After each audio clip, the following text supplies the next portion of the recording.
Hello my lovelies, I hope you are doing great. So in this video we are going to solve for this problem where we are given with two different equilateral triangles where triangle ABC is this green one and this triangle BED is the red one. Also the points A, C and D are collinear to each other, which means they lie on same straight line, and the length of CD is given to us as 2 units.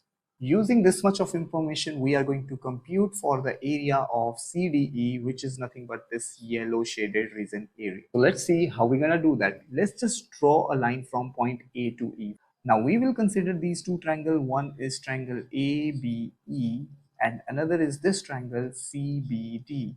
So now considering these triangles, we can say that AB is equal to CB here. See here, this AB is equal to CB. They are the height of the same equilateral triangle, right? Similarly, we can say like BE is equal to BD. Look, BE is this side and BD is this side. They are also equal because they are the side of the same triangle. And angle ABE is equal to CBD. Look, AB is this angle and CBD is this angle.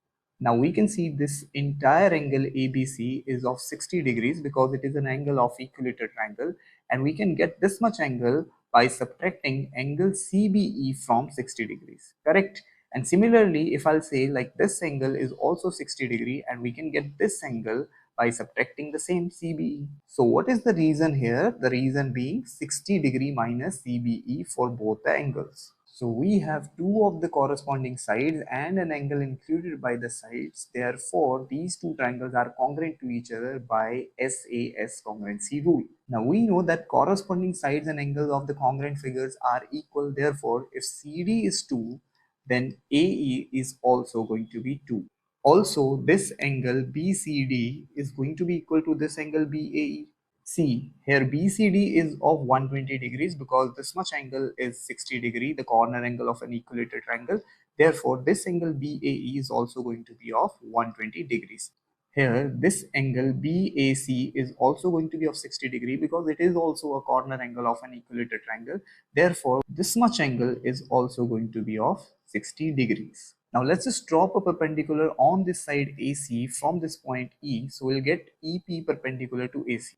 I'm naming this EP as H as the height of the triangle.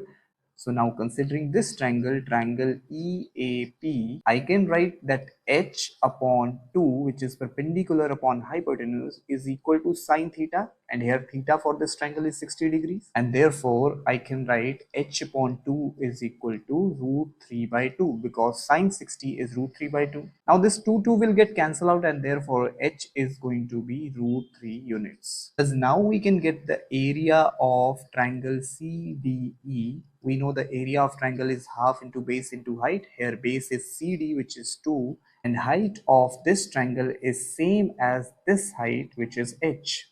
Therefore the height is going to be root 3, so substitute it here. So here 2 will get cancelled out and I'll be getting the area as root 3 square units. So the area of CDE, or we can say the yellow shaded area, is going to be root 3 square units. I hope you enjoyed this video. Please give it a thumbs up and subscribe to my channel. See you in the next one.